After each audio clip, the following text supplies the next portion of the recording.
안녕하십니까. 대한민국 유일의 공인중개사 전 과목 강사 홍평입니다. 먼저 이렇게 저에게 소중한 강의 인연을 주셔서 여러분께 진심으로 감사드리며 지금부터 우리가 가슴 떨리는, 정말 가슴 떨리는 공인중개사 대장정 여행을 한번 출발해 보도록 하시겠습니다. 자, 먼저 출발하기 전에 우리 자신에게 한번 길을 쫙 풀어놓고 한번 스타트를 해보죠. 제가 먼저 선창을 할 테니까 여러분이 후창을 하시면 되겠습니다. 자, 이거 잘 못하면은 이거 한 50번 하고 뒤따라 오셔야 됩니다. 오케이.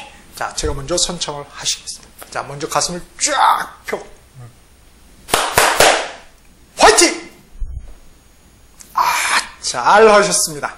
자, 그러면은 오늘 우리 강의의 테마는 크게 세 가지입니다. 첫 번째는 학습 비법. 우리가 어떻게 공인중개사 이 대장정의 모든 과목을 효율적으로 공부할 것인가. 두 번째는 실전 비법입니다. 뭐니 해도 실전이 중요해요. 그래서 시험 현장에 가서 직접 갔을 때 우리가 어떻게 대처할 것인가. 그래서 두 번째는 실전 비법. 마지막 세 번째는 전체 한번 지도를 그려보는 거죠. 그래서 전 과목 체계도 이렇게 세 개의 강좌를 한번 구성을 해봤습니다. 자, 먼저 학습 비법입니다. 학습 비법.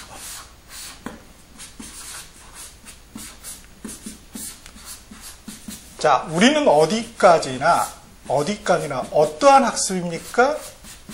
시험 공부, 수험 공부를 위한 학습 비법이 되겠습니다. 즉, 뭐는 아니다? 학문하는 거 아니다. 우리는 학습을 할 뿐입니다. 자, 그러면은 여기에 가장 핵심은 결국은 수험에서 제일 중요한 것은 뭐니 해도 단권화다. 단권화를 이룬 다음에 그것을 갖다가 무한 반복하는 거죠. 그래서 단권화해서 그것을 반복하는 것이다. 자, 제일 처음에 이 단권화를 한다는 게 그렇게 만만치가 않습니다. 왜? 여러분의 착한 심성 때문에 그렇죠. 그래서 대부분 공부할 때는 우리가 뭔가 정확하게 꼼꼼히 완벽을 기하려고 하죠. 그러다 보면은 초반에 지쳐버리는 경우가 있다는 거예요. 그래서 가장 중요한 것은 일단 뭐예요? 처음부터 끝까지 가본다는 거. 알든 모르든 처음부터 끝까지 가본다. 이게 제일 중요합니다. 오케이? 그 다음 두 번째, 이제 수험의 가장 중요한 것은 결국은 이 단권화, 무엇을 단권화합니까? 핵심 내용, 시험에 출제될 핵심 내용을 단권화하는 거죠. 그래서 이 한권어 따자는 제가 여러분을 위해서 단권화를 해놓은 거죠. 자, 이제는 저의 강의를 들으면서 교감을 하시면서 여러분 나름대로, 그렇죠? 내 자신 스스로 단권화하는 것, 그게 가장 중요합니다. 그래서 나만의 어떤 단권화, 요걸 이룰 수 있어야 되겠습니다. 오케이? 자, 그래서 단권화다. 그러면은 요 단권화를 하는데 처음에는 우리가 홍쌤 강의를 통해서 이 책을 한권어 따자를 보면서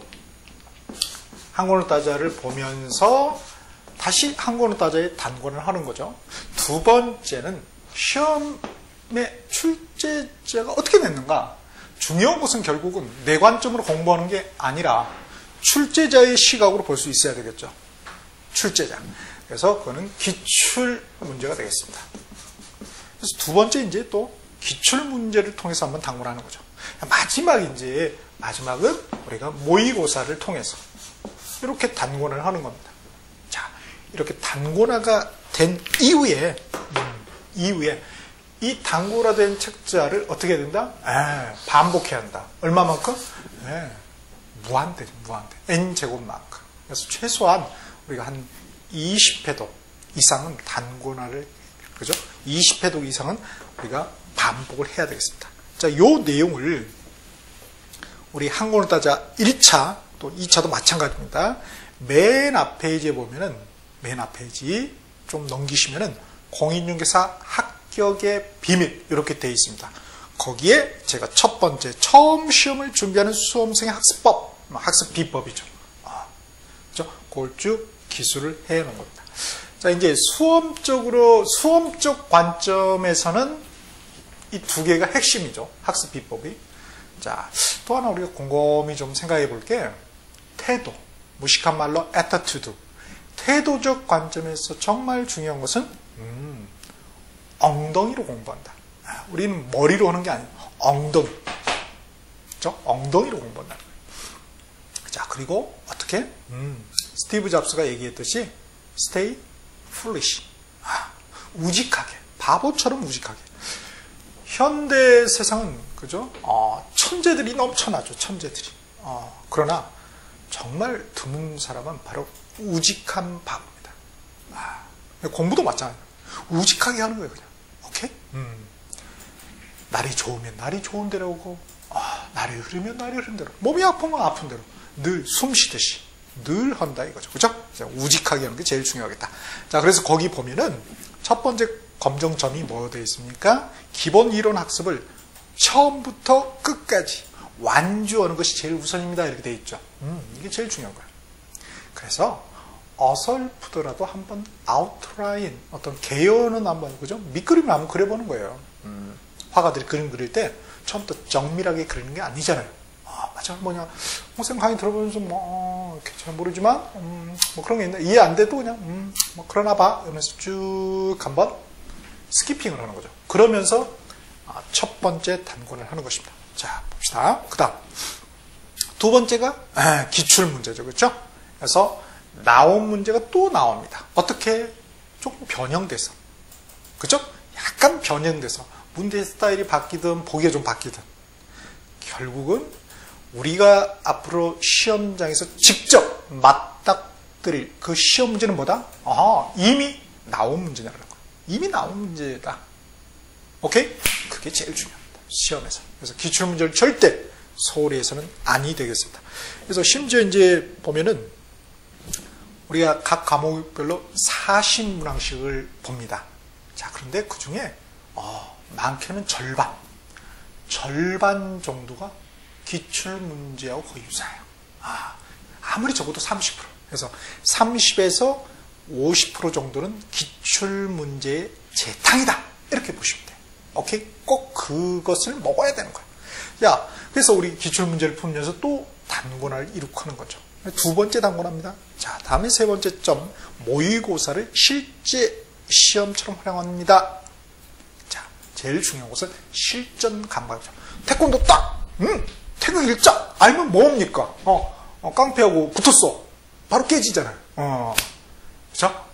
맞아본 놈이 싸움을 잘합니다. 뭐라고요? 태권도 뭐 품새 뭐 이거 이거 잘하는 애가 싸움을 잘하는 것이 아니라 많이 겨뤄본 놈. 실전 문제, 모의고사 문제 많이 겨뤄본 놈. 그래서 역시 모의고사를 풀면서 단권화를 이룩하는 것이죠. 그다음 마지막 점. 최종 마무리 정리를 통해서 나만의, 누구만의? 홍쌤이 아니라 나만의 단권화를 한다는 것이에요. 이게 제일 중요합니다. 자, 그래서 처음에 이제 이렇게 동영상 강의를 쭉 들으면서는 사실은 여러분은 구경하시는 거예요. 홍쌤의 실력이 저 정도군. 저 강사의 실력이 저 정도군. 그거는 그 강사의 실력일 뿐이죠. 내 실력은 아닌 거야. 그럼 어떻게? 내가 해봐야죠. 그래서 학습에서 중요한 게 우리가 학습이라는 게 배우는 건 저하고 같이 배우는 거죠. 그러나 습은 이제 혼자서 오로지 무쇠의 불처럼, 그죠? 혼자서 가는 겁니다. 이 시간이 많아야 되겠다. 그래서 나만의 단권을 이룬 거예요. 그래서 최소한 20회독은 요 n제곱, 요게 20제곱은 돼야 될 것입니다. 그게 학습의 비법이에요. 그래서 다시 한번 정리하겠습니다. 우리 공인중개사 시험의 합격 비법에서 첫 번째 이 학습 비법은 뭐다? 최대한 빨리 단권을 일으켜서 무한 반복을 한다는 거예요. 미니멈 20분. 그래서 단권화 반복. 이게 핵심이 되겠습니다. 오케이? 자, 다음에 이제 우리 두 번째 때만 그러면은 실전에 가서는 어떻게 할 거냐? 이제 실전 비법이 중요하겠죠. 그래서 평소에는 이렇게 공부 잘 하시다가 시험장에 가서는 좀 이렇게 문전철이 미숙이 발생하는 경우가 많잖아요. 우리 축구도 보면 연습 때는 잘하다가 시범 경기 때는 정작 중요한 본 경기에서 못하면 아무 소용없는 것입니다. 아무 소용없는 거예요. 자, 그래서 그러면 실전에서 가장 중요한 게 뭐냐? 결국은 제일 중요한 핵심은 뭐다? 친숙한 문제부터 푼다.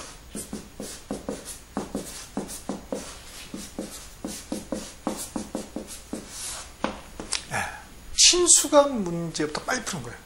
즉, 문제를 딱 보면은, 이거, 어디선가, 기출에선가, 아니면 모의에선가 좀, 아니면 한문의 어떤 내용에선가 본 것 같은데, 그런 감이 온다는 거예요. 그 감이 온 문제부터 푸는 거죠. 그래서, 이왕이면 짧은 문제, 그리고, 그래서 친숙하고, 짧은 것부터, 즉, 쉬운 문제부터 푸는 거예요. 쉬운 문제, 친숙한 문제라는 건 결국 쉬운 문제죠. 딱 우리가 상대방하고 80을 예컨대 딱 한다 이거예요. 딱 손 잡아보면은 이미 어떻게 돼요?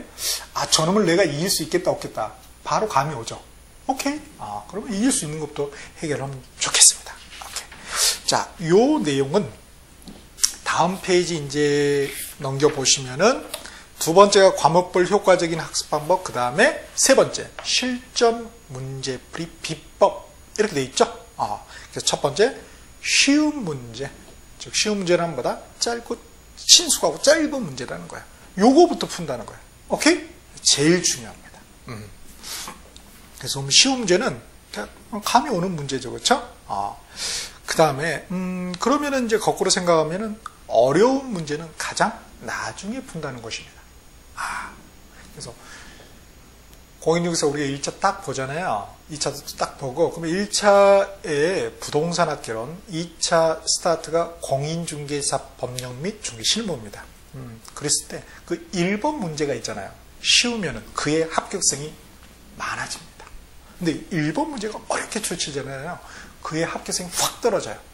쪼는 거죠. 그러니까 1번 문제가 이렇게 어려우면 바로 제끼고 2번이나 3번으로 가야 된다는 거예요. 딱 자기가 봤을 때. 눈에 딱 들어온 문제부터 스타트하는 것도 굉장히 좋습니다. 오케이? 그게 제일 중요하겠다.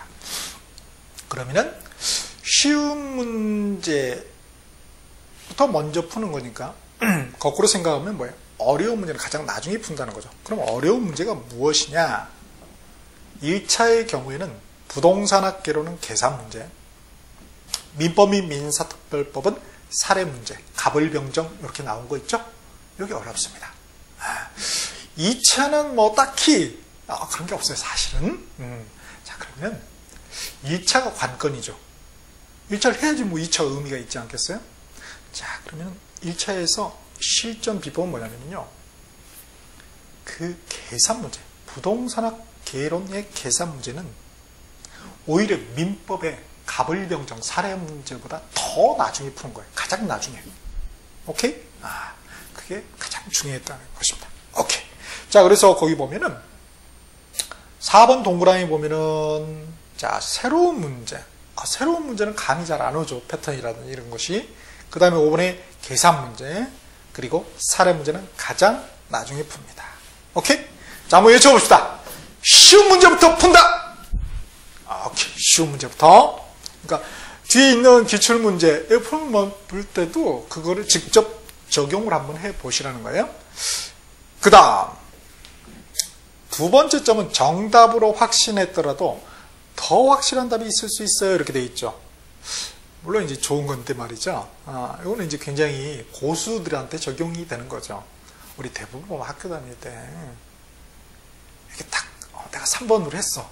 근데 왜 찜찜해가지고 4번으로 고치면 대부분 틀리지 않아요? 왠지 그죠? 왠지 그런 게 있잖아요. 그래서 요거는 좀 고수들, 수석 합격생들이 이렇게 적용을 하면 좋을 것 같고요. 우리 일반적으로는 기왕이면은 딱 풀었으면 좀 고치지 않았으면 좋을 것 같아요. 오케이? 자, 그러면은 이제 보면은 다만 거기에 1차 시험의 경우는 시간이 많이 부족하므로 이 대책이 필요하겠죠. 1차 시험은. 시간 절약을 어떻게 할 것이냐. 그 중에 우리가 친수학 문제부터 쉬운 문제부터 푸는 것도 하나의 시간 절약이 될 것이고요. 그 다음에 문제집 받자마자 푼다.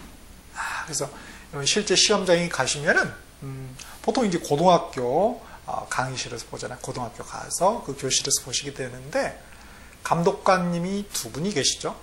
그래서 시험을 이제 나눠준단 말이야. 그래서 혹시 인쇄 안 되거나 시험지 페이지가 누락된 분은 말씀하세요. 그럴 때 우리처럼 샘님들은 어떻게 됩니까? 아주 착해. 그래서 이렇게 하잖아요. 딱 보면서 이거 누락됐나? 이렇게. 그거 아닙니다. 그때 뭐 해야 된다는 거예요? 문제 풀어야 돼. 문제 풀어야 돼. 보면서 오케이? 하나를 더 풀어 제껴야 된다는 거예요. 자, 그게 중요하겠다. 그 다음에 이제 실질적으로 우리가 OMR에 이제 카드에 마킹을 해야 되잖아요.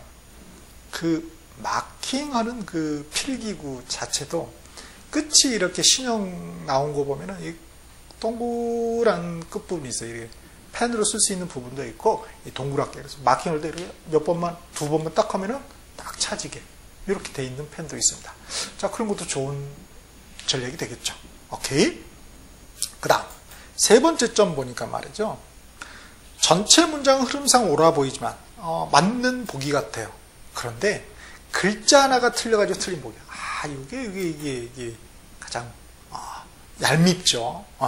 특히 이제 우리가 부동산학 1차의 경우는 부동산학 개론, 2차의 경우는 공인중개사법령 및 중개실무. 이 파트에서 이게 비일비재하게 이런 패턴의 보기가 나옵니다. 그래서 이것들은 우리가 실제 이제 내용에 가서 또 한번 언급을 해드리도록 하겠습니다. 오케이. 그 다음에 네 번째 점은 극단적 억구는 틀린 보기일 가능성이 많아요. 이렇게 돼 있죠. 왜냐하면 결국 우리가 부동산 그리고 부동산과 관련된 우리 행위하는 우리 인간이 뭐이기 때문에 불완전한 존재죠. 그러니까 극단적, 절대적 이런 억구는 틀릴 수밖에 없겠죠. 그래서 뭐 언제나 항상 모든 여기 이런 것들 반드시 또 뭐뭐만 이런 것들은 대부분 틀린 보기일 가능성이 굉장히 높습니다. 그 다음 처음 보는 내용의 보기는 정답이 아닐 가능성이 높아요. 이렇게 돼 있죠.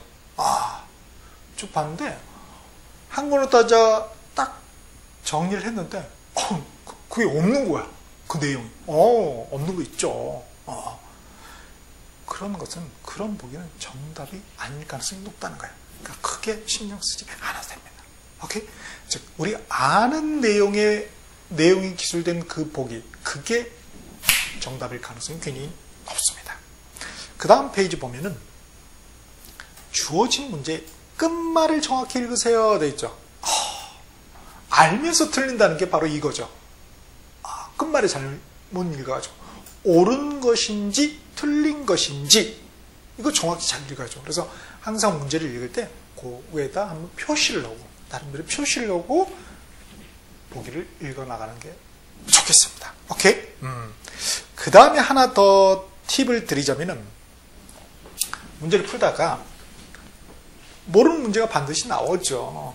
전혀 그죠? 생뚱맞은 문제가 그러면은 제발 모르는 문제는 정답을 몰라. 이 모르는 문제는 어떻게 하자? 욕심 부리지 마시고 딱 한 번으로 통일해서 찍자 이거예요.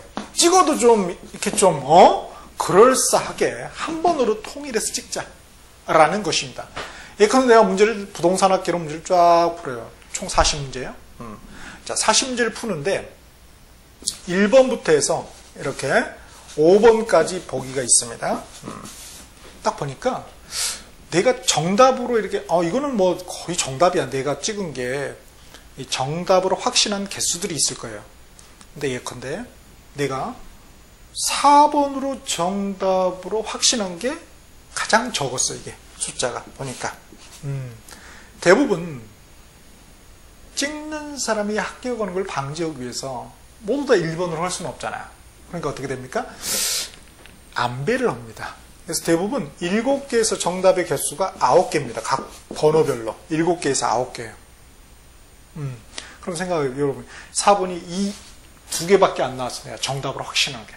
그럼 나머지 모르는 문제가 다 몇 번을 찍어야 되겠어요? 당연히 4번을 찍어야 되겠죠.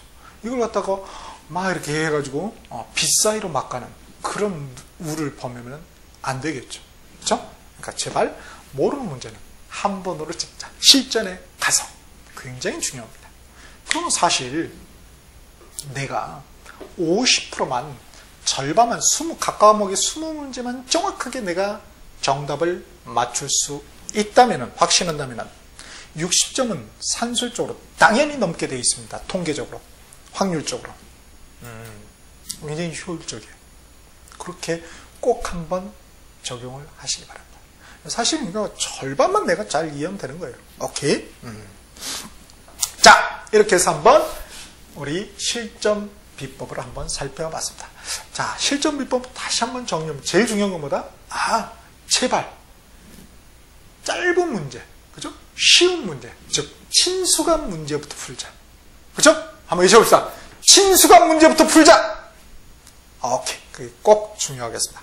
자, 이제 마지막으로 우리 이번 강의의 3번째 테마는 바로 전과목 체계입니다.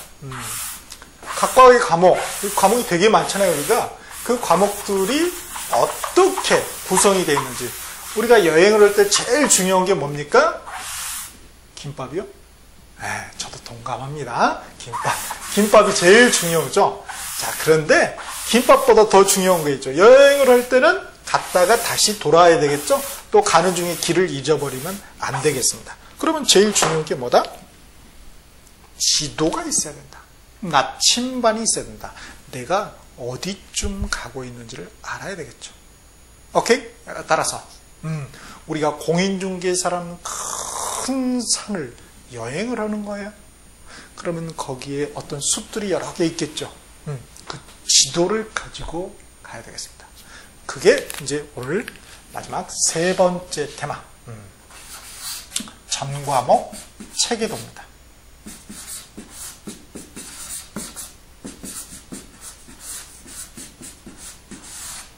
자, 그림을 그려보는 게 좋죠, 이미지적으로. 자, 그러면은 우리 제일 먼저 전체 산이 뭐 우리는 딱 정해져 있죠.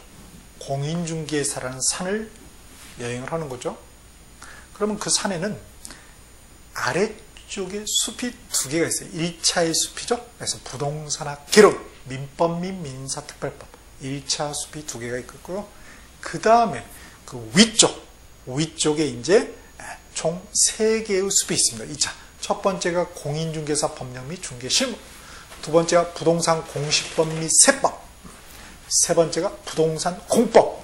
그래서 이렇게 우리 숲은 크게 보면은 5개의 숲으로 구성이 되어 있고, 또 넓게 보면은 6개로 볼 수 있죠. 공시법, 세법은 또 별도로 우리가 구별을 해 볼 수가 있으니까요.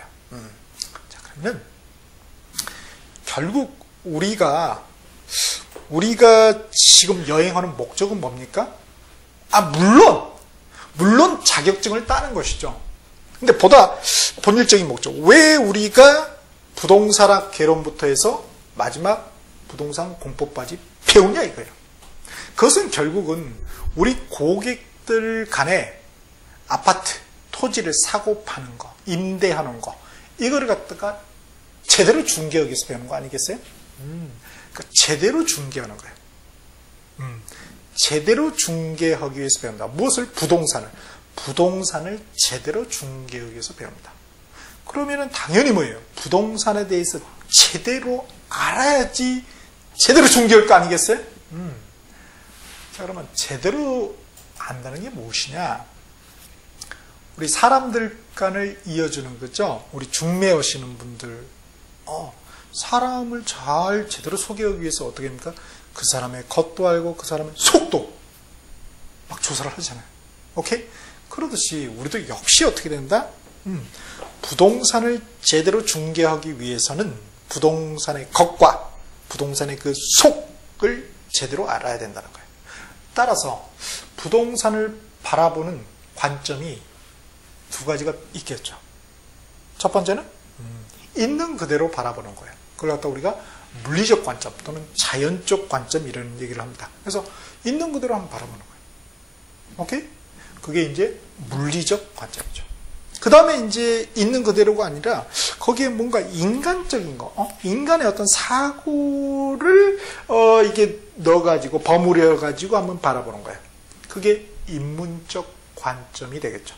자, 그런데 인문적 관점은 굉장히 많다는 거예요.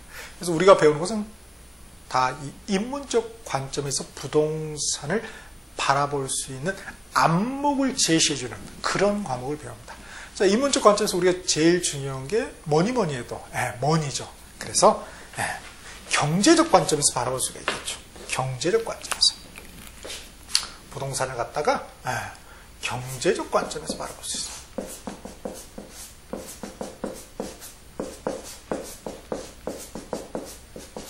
그 다음에 인문적 관점에서 우리가 법적인 측면에서 바라볼 수가 있겠죠. 그래서 법률적 관점에서도 바라볼 수 있어요.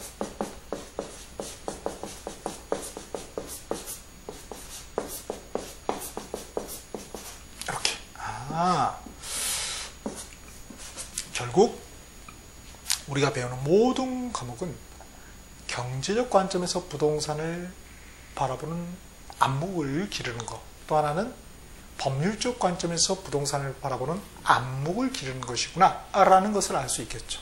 자, 그것을 우리 앞에 이제 실전 문제풀이 비법 3번, 그 다음에 4번 공인중개사 과목별 체계 및 핵심 사항 이렇게 정리를 해 두었습니다. 오케이.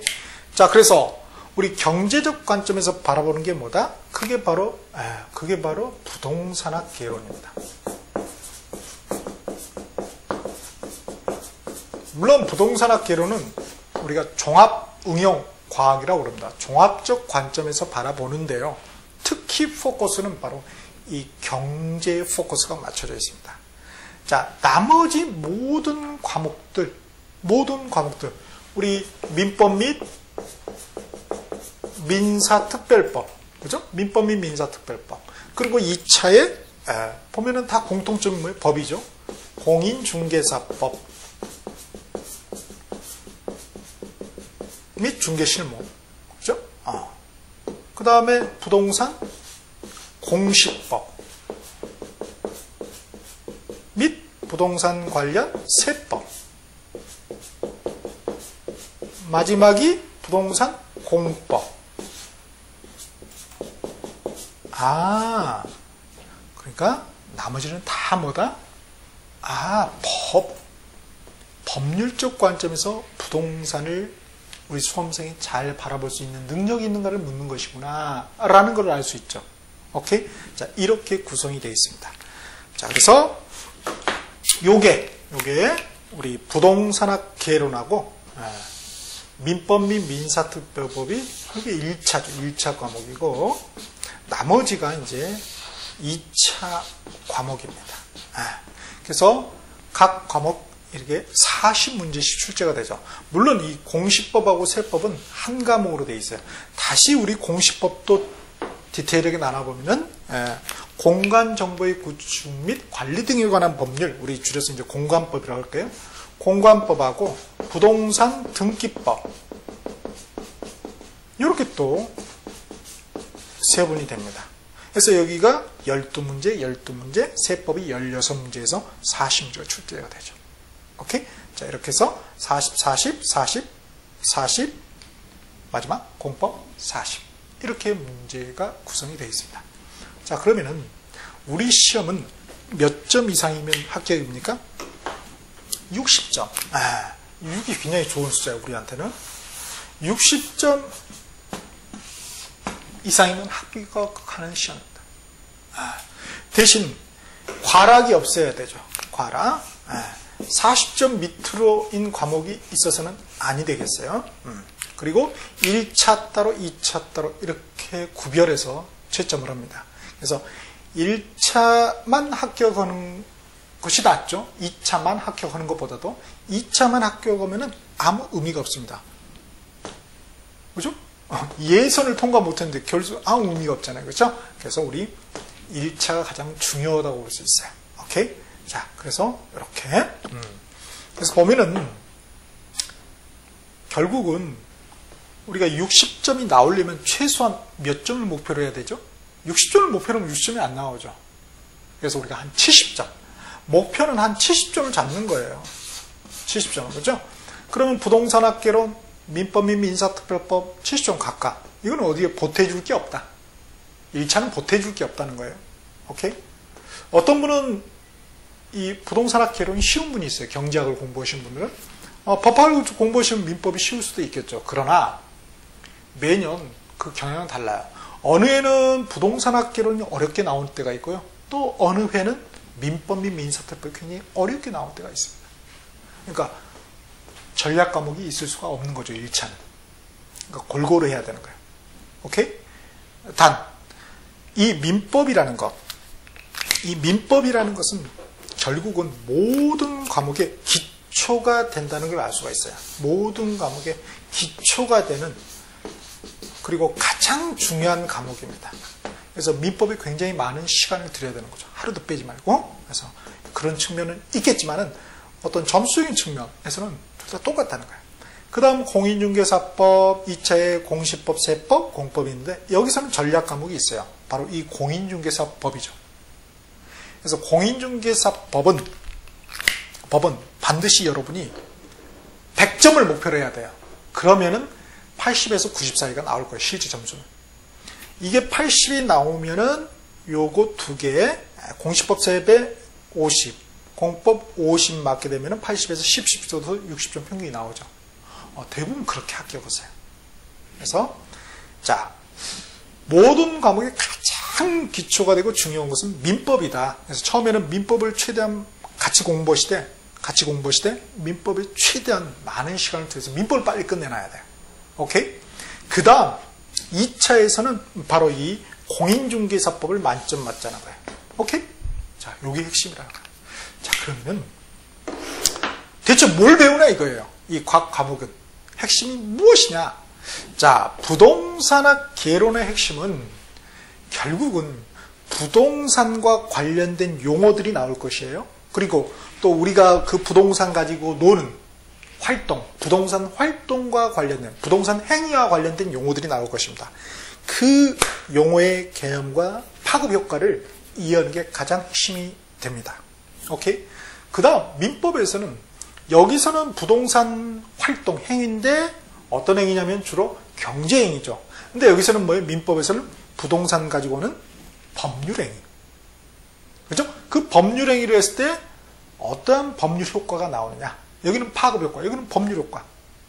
그리고 당사자, 그리고 제3자가 있겠죠? 그들 간의 또 법률 관계는 어떻게 되느냐. 똑같은 거예요. 큰 맥으로 볼 때는. 우리 인간이 부동산 가지고 행위를 했는데 그 파급 효과가 무엇인지를 이해하는 거죠, 결국은. 그렇구나. 그 다음, 2차의 경우에는 우리가 부동산 가지고 뭡니까? 우리가 중개하죠. 그래서 중개 관련 행위를 할 거예요. 그죠? 중개 관련 행위를 했을 때 제한을 가하거든요. 그래서 중개 관련 행위의 그 행위에 대한 제한 사항이 무엇이냐? 또 그 제한사항을 위배했을 때 어떠한 제재사항이 따르느냐? 이거죠. 그 다음, 공시법에서 공부한 뭐예요? 토지를 갖다가 등록하는 행위예요. 토지를 등록하는 행위랍니다. 등록, 공적으로 기록하는 걸 갖다 우리가 등록이라고 그러죠. 등기부에, 그죠? 또는 지적공부에. 그래서 이 공관법은 지적공부, 토지의 공적 장부인 공적 장부를 우리가 공부라고 그래요. 그래서 이 지적공부의 토지를 등록하는 행위, 이럴 때 제한사항을 다루는 거예요. 그게 뭡니까? 등록 절차죠. 네 마음대로 하지 말아라. 뭐 해라? 공관법에서 정한 등록 절차대로 토지를 등록하라는 거예요. 오케이? 그 다음, 부동산 등기법은 부동산 등기를 해야 내게 되잖아요. 그러면 등기 행위가 있죠. 그 행위를 내 마음대로 하지 못하고 뭐예요? 부동산 등기법에서 정한 절차대로 해라 이겁니다. 그리고 결국 행위 제한이죠. 세법. 결국 뭐예요? 내가 부동산 관련 행위. 크게 세 가지죠. 첫 번째는 취득하고, 보유하고, 마지막으로 양도를 하겠죠. 이게 이제 순환이 되는 거죠.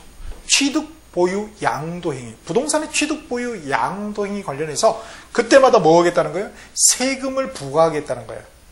세금 부과, 줄여서 과세라고 그러죠? 그래서 결국 행위제한이죠. 그 다음, 공법도 역시 마찬가지예요. 공은 공적인 공짜잖아요. 그렇죠? 그래서 어떻게 됩니까? 부동산이 내 것이기도 하지만 우리 것이기도 하죠. 이해하시죠?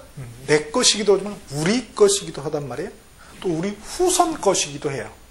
그러니까 그런 공적인 관점에서 부동산 관련 여러 가지 행위를 할 때, 그때 어떤 개발행위, 그죠? 그런 행위들을 할 때, 각종 거래행위 이런 것들을 할 때 제한사항이 따를 것입니다. 그 행위 제한을 다루고 있는 거예요. 오케이? 자 보세요. 결국은 다 뭘 다루고 있습니까? 부동산 행위를 다루고 있다. 그래서 1차 과목은 뭐예요? 어떻게 하면 부동산 행위를 잘할 것인가? 이런 측면에서, 그죠? 그러니까 철학으로 말하면은 자유의 철학이 녹아있죠. 자유의 철학이 1차 과목에는. 그에 반해서 우리 2차 과목은 뭐예요? 절제. 절제의 철학이 녹아있는 과목이다. 이렇게 볼 수가 있어요.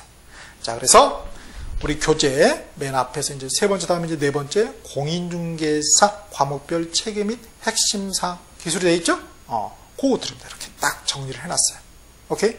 자, 요 핵심 내용을 디테일하게 어떻게 되느냐를 이제 우리 본 강의에서 만나 뵙도록 하겠습니다.